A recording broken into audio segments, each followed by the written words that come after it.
자, 오늘 설교의 제목은 시험 받은 믿음입니다. 시험 받은 믿음. 배는 물 위에 떠서 사람들을 이동시켜주는 교통수단입니다. 우리는 그리스도라는 배에 탑승한 승선인들입니다. 어떤 사람들은 배멀미도 하고 특히 배에 타는 것을 되게 싫어하는 사람들이 많아요. 이는 한번 타면 오랜 시간 그곳에서 갇혀있는 느낌을 받는다는 것 때문입니다. 혹시 이 배가 물이 새서 가라앉지는 않을까 하는 괜한 걱정과 상상으로 그렇게 불안을 느끼는 것입니다. 실질적으로 배는 수많은 사고가 나는 운송수단입니다. 또한 한편 나면 많은 사람이 죽기도 합니다. 여러분도 잘 아시지만 그 유명한 타이타닉호는 1517명이 한 번에 죽었습니다. 국내에서는 세월호 사건을 통해서 309명이 사망했는데 특히나 어린 생명들이 죽음으로 많은 사람들이 슬픔을 같이 했었습니다. 작년에 우리나라의 총 해양 사고는 3,255건이고 죽은 사람은 164명 정도라는데 육상 교통수단에 비해서는 적은 숫자가 사망한 것입니다. 성경에서도 해난 사고가 난 것이 기록된 부분이 있습니다. 다행히 배만 파손되고 인명피해는 전혀 없었습니다.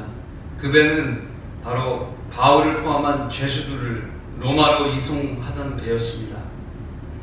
그가 로마로 이송되는 이유는 유대인에게 복음을 전하는 행위를 못마땅해 한 유대인들이 바울을 고소하여 바울이 로마 시민권을 가졌다고 이야기함으로써 카이사에게 상소를 했는데 그 때문에 로마로 이송되게 되었습니다. 그래서 죄수의 신분으로 재판받으러 로마로 호송되는 중이었습니다. 그 항해길에서 큰 태풍을 만나서 배가 표류하다가 멜리테 섬에 도착해서 생명을 간신히 건졌습니다. 이때 주님의 돌보심과 바울의 지혜로 한 명의 생명도 잃지 않았던 것입니다.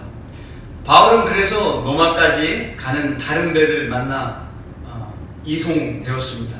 또한 바울은 선교 여행을 많이 다녔는데 바울의 선교 여행의 특징은 배를 타고 먼 거리를 이동했다는 것입니다. 그래서 그의 편지에서도 바다에서 많은 위험을 당했다고 기록하고 있습니다. 3번의 파선을 당했고 하룻밤과 낮을 깊은 바다에서 보냈다고 편지에 썼습니다. 위험한 정도의 파도는 태풍이나 지진의 영향이 큽니다. 매우 높은 파도를 일으키게 되는 것입니다. 과학적으로 파도의 원인은 물이나 공기 같은 유체 이런 것이 바람과 중력 같은 외부의 힘이 가해지면은 그 모양이 변형된다는 거예요. 그래서 내부에서 그 무게가 쏠리니까 그 무게를 낮추기 위해서 파도가 생긴다는 겁니다. 그래서 파도의 종류는 여러 가지가 있는데 풍파라는 게 있어요. 풍파는 일반적인 파도인데 바람의 영향으로 바다 표면에 만들어진 파도이고 중력에 의해서 퍼져나가기 때문에 중력파라고도 합니다.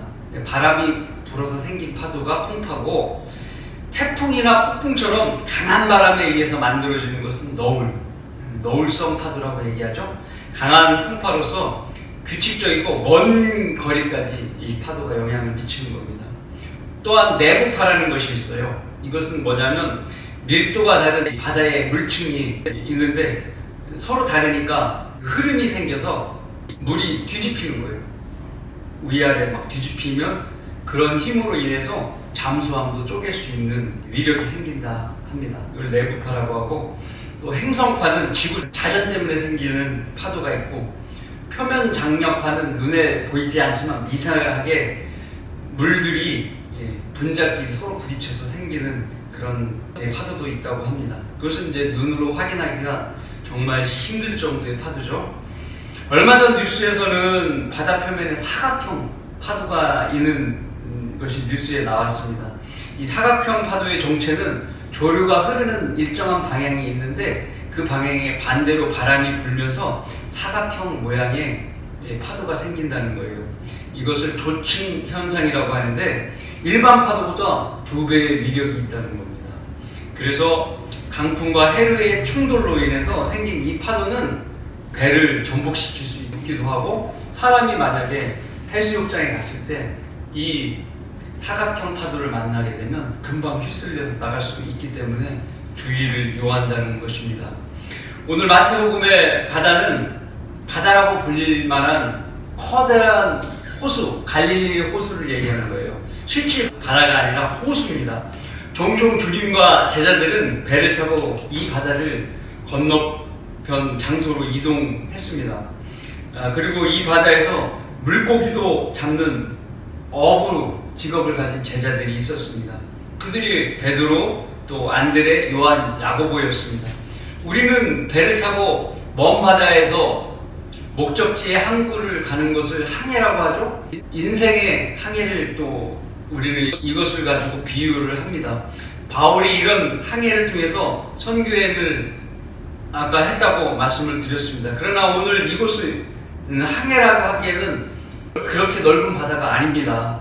그러나 그 길이로 따지자면은 남북이 21km, 남쪽과 북쪽 엄청 큰 거죠. 호수가 21km가 되는 거예요. 남북 간의 길이가. 폭은 11km. 엄청 넓은 호수입니다. 둘레는 53km나 됩니다. 한 바퀴 삥 도는데 거대한 호수이기 때문에 바다라고 불렀던 것입니다. 오늘 말씀을 통해서 우리 인생의 항해에 어떤 것들이 존재하는지 알아보는 시간을 갖겠습니다. 첫 번째, 그리스도인의 항해에는 무엇이 있습니까? 첫 번째, 건너편에 도착해야 할 목적지가 있습니다. 쉽게 곧 셋째 하늘이 있다는 것입니다. 말씀을 보면 마태복음 8장 23절 말씀입니다. 또 주께서 배에 오르시니 제자들이 주를 따르더라. 물론 같은 부분의 내용이 실린 마가복음 4장 35절에는 저녁이 되자 저편으로 건너가자고 말씀하신 내용이 있습니다. 자, 이 시점은 저녁입니다. 저녁은 6시 이후죠? 예. 저녁이 됨으로써 저 반대편의 장소로 가자, 이렇게 말씀하신 겁니다. 어느 배 항해나 비행기의 항로나 자동차 주행에 있어서도 목적지 없는 출발은 없는 것입니다. 도착지가 있기 때문에 여정을 꾸리고 또 도착하면 또 내려서 그곳에서 여행의 피로도 풀고 잠시 휴식을 취하게 되는 겁니다. 피곤한 몸과 마음을 어때요? 음료수나 차를 마시며 또 음식을 즐길 수도 있는 거고, 또 목적지에 보고 싶은 사람을 만나게 되면 담소도 나누게 되는 것입니다. 물론 하늘 나관에는 그런 것들이 있을지는 모르겠습니다. 뭐 카페 같은 것이 있을 수는 있는지는 모르겠어요. 가봐야 알겠죠. 거기 가면 우리가 만나길 원하는 우리 주님 예수 그리스도가 첫 번째 있을 것이고, 우리보다 먼저 올라간 가족과 목사님들, 믿음의 형제 자매들이 있습니다. 거기서 우리는 만나게 되는 거예요. 우리보다 먼저 올라간 사도 바울도 그것이 얼마나 좋은지 자신의 감정을 이렇게 표현했습니다. 우리가 자신의 차 있으니 정녕 몸에서 떠나 주와 함께 있는 것을 오히려 더 원하노라. 고린도 후서 5장 8절의 말씀입니다. 그가 그것을 더 원했던 이유는 물론 복음을 전하는 일이 고통스러웠죠. 힘들었습니다.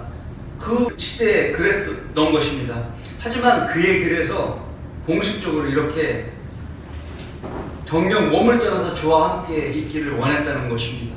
그것이 얼마나 좋았길래 이런 표현을 하는 것이죠. 여러분은 그 목적지를 눈앞에 두고 항해를 하고 계시는 것입니다.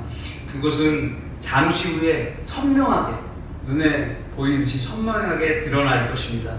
물론 새 예루살렘은 우리 눈으로 보듯이 말씀으로 확인했지만 바울이 말하고 있는 셋째 하늘도 정말 어떤 곳인지 우리는 궁금한 것입니다.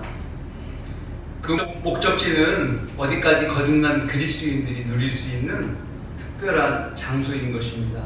오늘 말씀에서 제자들은 주님의 뒤를 따라 배를 타게 됩니다. 이는 영적으로 누구든지 주님을 영접하면 주님과 한 배를 탄다는 것을 의미합니다. 주님을 영접하지 않고는 그 배를 탈 수 없죠. 이는 하늘 아래 우리가 구원을 받을 수 있는 다른 이름을 인간에게 주신 적이 없으시기 때문이라는 것입니다.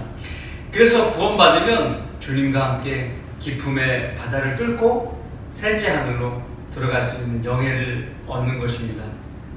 우리가 목적지에 가는 사람들입니다.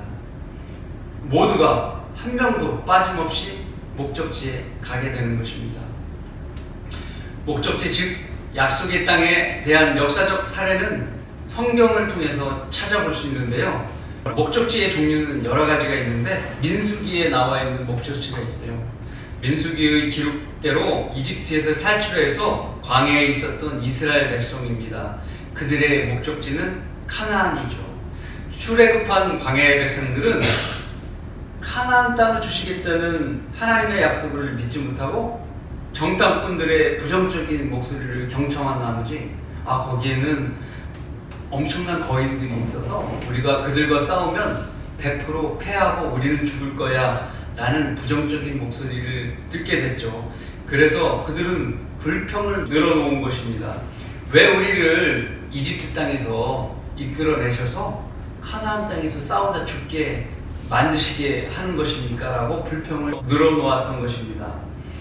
그 결과 그들에게 내려진 벌은 40년 동안 광야를 빙글빙글 돌게 됐던 겁니다. 광야에서 카나안 땅까지 불과 한 달도 안 걸리는 도보의 거리인데 그 거리를 광야 안에서 40년 동안 빙글빙글 돌게 됐다는 것입니다.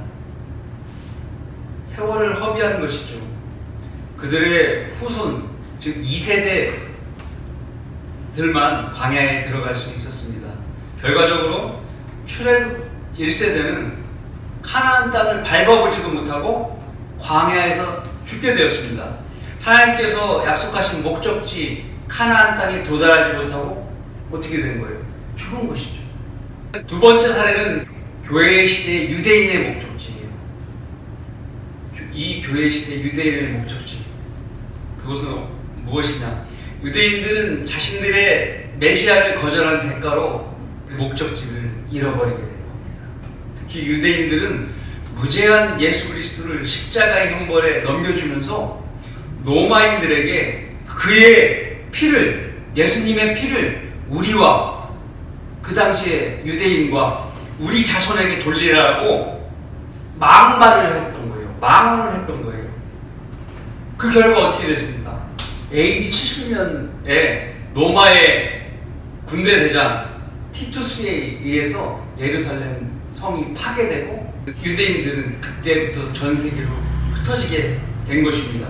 결과적으로 1900년 동안 유대인은 전 세계로 자신의 민족의 모습을 감추게 된 것입니다. 저주의 말대로 유대인의 자손들은 그 피가 자기 자손들에게 넘어가게 된 거예요. 그래서 히틀러한테 또 유럽 국가들에게 박해와 대학살을 받았던 것입니다. 유대인이 천국의 백성인데 천국의 백성이 1900년 동안 이스라엘 땅으로 쫓겨나서 세상 속에 천국이 감추어진 현상인 것입니다. 그 이후 무화과 잎이 무성해지는 시기가 찾아왔습니다.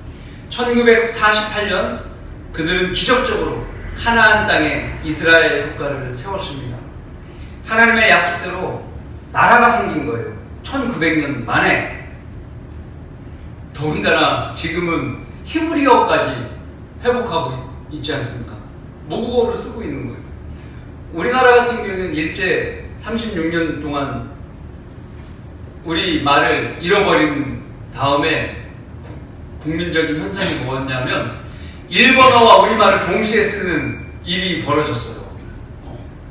정말 그렇게 심각했었는데 이스라엘 민족은 대단한 민족이에요. 하나님의 백성답게 자신의 언어를 다시 찾은 겁니다. 자, 그때부터 지금까지 본토로 많은 유대인들이 돌아왔습니다. 이제 다 귀환하게 되면 어떤 일이 생기냐? 대환란의 고통에 들어가는 거예요. 왜냐하면 그 민족들이 예수님을 거부한 바람에 그 민족이 예수님께로 돌아와야 그 민족이 회복이 되는데 아직 그들은 기독교를 이교도 집단의 종교로 여기고 있는 겁니다. 그들의 믿음이 돌아와야 그들이 목적지를 찾을 수 있는 것입니다. 그들의 목적지는 천년왕국 예루살렘인 것입니다. 가나안 땅인 겁니다. 그들은 그들의 목적지를 찾아 2000년 동안에 이 교회 시대를 허비한 거예요. 그의 조상들은 광야에서 40년을 허비했고 예수님을 거부함으로써 2000년 동안 허비하게 된 겁니다. 물론 그들과 달리 우리는 대환란 전 셋째 하늘을 들어감으로써 거의 도착을 눈앞에 두고 있습니다. 대환란은 우리가 도착할 목적지의 경로에 있지 않습니다. 세상이 전쟁의 소문과 경제의 파탄 소식들이 여기저기에서 들려와도 우리가 가는 길은 이미 정해진 것입니다. 대환란 전에 도착지에 도착한다는 사실은 하나님의 확실한 말씀으로 보증되어 있는 것입니다. 누구도 바꿀 수 없어요. 아무도 멸망받지 않게 하시려고 시간만 잠시 늦추시고 계신 것입니다. 그렇다고 해서 우리는 사소한 일들에 마음이 흔들려서는 안 될 것입니다. 우리의 확고한 믿음은 우리 모두가 그 목적지에 향해 가고 있고 모두가 도착한다는 것입니다. 자, 그리스도인의 항해는 무엇이 있습니까? 둘째로 성도에게 찾아오는 믿음의 시험들이 있습니다. 말씀은 마태복음 24, 25, 26절의 전반부까지입니다. 그런데 보라, 바다에 큰 폭풍우가 일어나 그 배가 파도에 덮였으나 주께서는 주무시고 계신지라. 같은 내용이 수록된 마가복음 4장 37절에는 배는 물로 가득 찼다고 말하고 있습니다. 25절, 제자들이 그에게 다가와서 깨우며 말씀드리길, 주여 우리를 구하여 주옵소서, 우리가 죽게 되었나이다 라고 하니, 이제 배에 물이 가득 차니까 예수님께서는 저쪽에서 주무시고 계시고 배에는 물이 가득 차고, 그러니까 제자들은 예수님께 이제 깨우면서 죽게 되었나이다 이야기하고 있는 것입니다. 주께서 그들에게 말씀하시길, 오 너희 믿음이 적은 자들아 어찌하여 두려워하느냐 하시고, 여기 이제 26절 전반부까지입니다. 항해 도중에 주님은 주무시고 계십니다. 주님의 일정은 그 전에 매우 벅찬 일정이었어요. 피곤하신 거예요. 또한 그때 어떤 일이 있었냐면 저녁이 되기 이전에 병자들을 치유하셨어요. 많은 병자들. 그래서 많은 무리가 따르므로 주님께서 그들을 대면하고 이끌어셔야 했던 것입니다. 쉽지 않은 일이죠. 그래서 많이 피곤하셨던 것입니다. 또한 저녁 시간이 되니 더욱 피곤이 밀려왔던 것입니다. 주님께서 휴식을 취할 시간이 배에 타고 누워있는 그 시간이었던 것입니다. 그래서 주무셨던 것입니다. 그런데 큰 폭풍우가 일어나 배를 덮치고 배 안에 물이 찼던 것입니다. 호수인데 너무 넓다 보니까 너울성 파도가 생긴 것입니다. 이 지경인데 주님께서 모르셨을 이유가 있겠습니까? 바람과 비가 동반된 폭풍우가 나서 파도를 심하게 일으켰는데 주님께서, 전능하신 하나님께서 모르실 일이 없었던 것입니다. 그런 힘든 상황을 다 아시는 주님께서는 그들의 믿음을 시험해 보시기 위해 잠시 더 눈을 감고 계셔야 했던 것입니다. 물론 여지없이 제자들은 자신들이 죽게 되었다고 구해달라고 주님께 애원하고 있지 않습니까? 그래서 그들은 주님께로부터 믿음이 적은 자들아 어찌하여 두려워하느냐 라는 말씀을 듣고 믿음을 인정받지 못하였던 것입니다. 제자들은 주님께로부터 믿음이 적은 자들로 시험을 통과하지 못했습니다. 그 이유는 파도를 두려워했기 때문이에요. 제자들은 절대자이신 하나님이신 예수 그리스도를 믿는 것에 대해서 그 믿음이 뜨뜻미지근했던 것입니다. 현재 한 배를 타고 계시고 주무시고 계시지만 주님의 능력을 믿어야 했던 것입니다. 오직 하나님을 두려워하고 파도와 죽음을 두려워하지 않아야 했었습니다. 그랬더라면 믿음이 있는 제자들로 주님께 인정을 받았을 것입니다. 다른 사람은 어땠습니까? 백부장 같은 경우엔 종을 하나님의 말씀으로 종의 병을 고쳤지 않습니까? 그는 그냥 믿었습니다. 베드로의 장모의 열병도 고쳤고 마귀에게 사로잡힌 자들을 고쳐주고 병든 자를 고쳐주는 것을 제자들이 다 보았습니다. 그래서 주님 곁에 많은 무리들이 모였던 것입니다. 자신들이 믿는다고 따랐지만 제자들이 나도 주님을 믿는다고 따랐지만 그들은 눈에 보이는 표적을 보고서 주님을 따랐던 것이지 진심으로 믿는 믿음이 부족했던 것입니다. 고난이 닥치니까 바로 그 믿음이 들통나게 된 것입니다. 너희는 주께서 너희를 위해 얼마나 큰 일을 행하셨는지 생각하고 오직 주를 두려워하고 너희 마음을 다하여 진리로 그분을 섬기라. 사무엘상 12장 24절의 말씀입니다. 주님만을 두려워해야 하는 것이 그 제자들에게도 필요했던 것입니다. 말로만 믿는다고 하면서 함께 계신 주님을 눈앞에 두고 너울성 파도를 두려워해서는 안 되는 것입니다. 그들의 마음이 말로써 드러나게 된 것입니다. 그리스도인들도 세상의 바다에서 많은 시련들을 겪게 됩니다. 그런 고난이 없을 수 없습니다. 그것들은 죄인들 속에서 살면서 그들을 주님께로 이겨오는 일을 해야 하기 때문입니다. 그러니 세상에 벌어지는 일들이 조금씩 파도가 되어 우리에게 영향을 미치는 것입니다. 가까운 데로 여기 공원 주차장으로 주차 걱정을 하지 않다가 행정공무원들의 탁상 행정으로 불필요한 주차타워를 짓게 되었지 않습니까? 그들의 그러한 정책 실행으로 인해서 우리 성도들도 동시에 피해를 입게 되는 것입니다.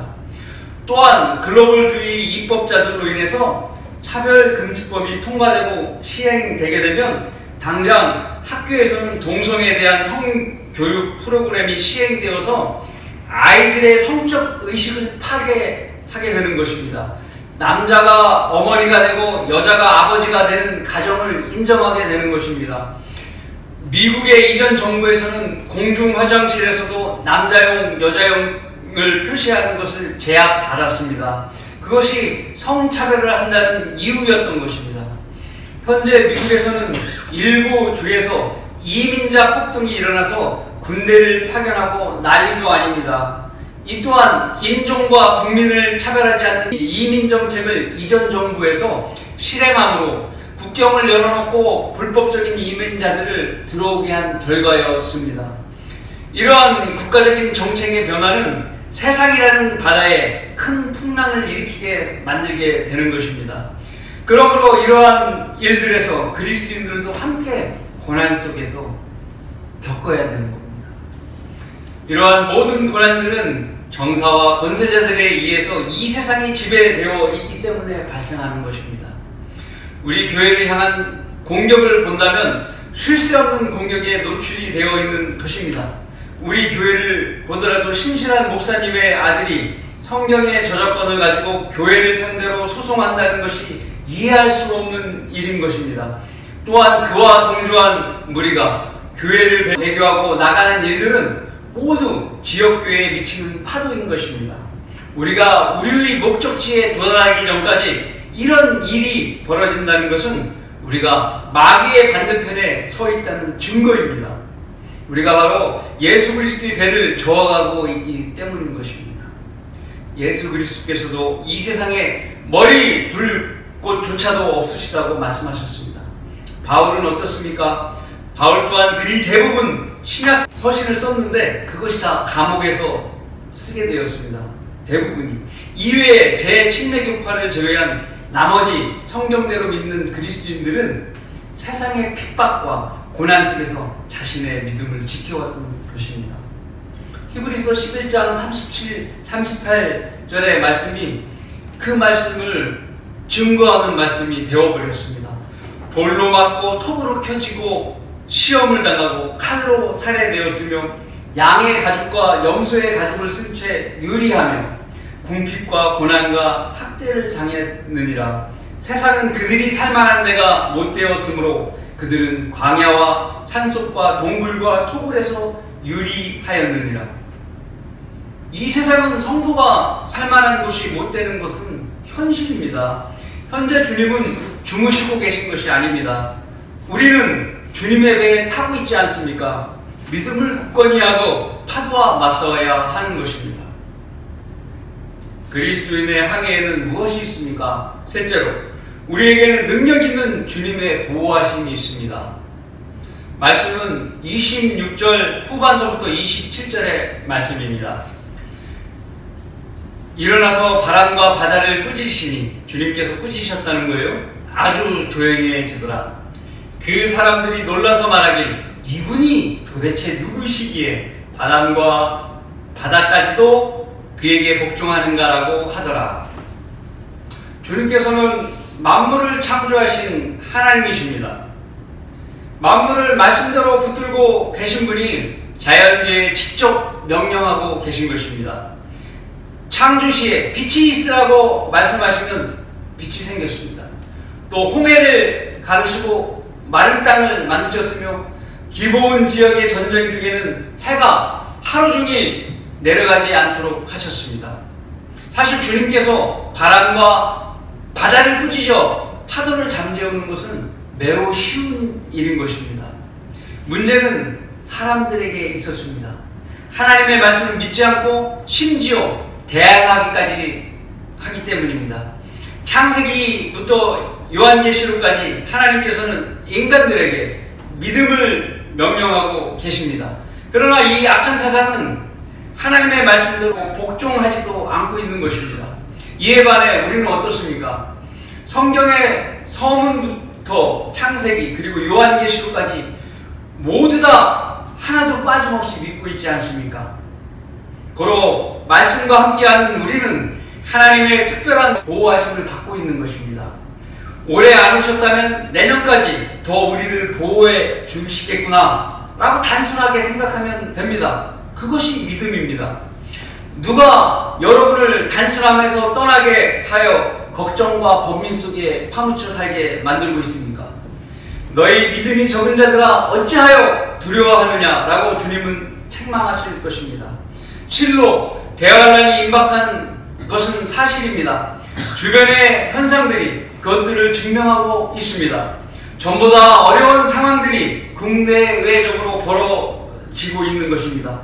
더 많은 전쟁이 일어날 것이고 더 많은 규제와 더 많은 시련의 파도가 우리를 탄 배를 위협할 거예요.